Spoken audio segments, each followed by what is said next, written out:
Estudos Locais é unha biblioteca especializada na Coruña e por isto polo que temos recollida documentación sobre a artista coruñesa Lolita Díaz Baliño,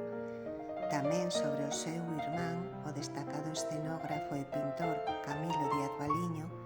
e o fillo deste, o gran mestre Isaac Díaz Pardo.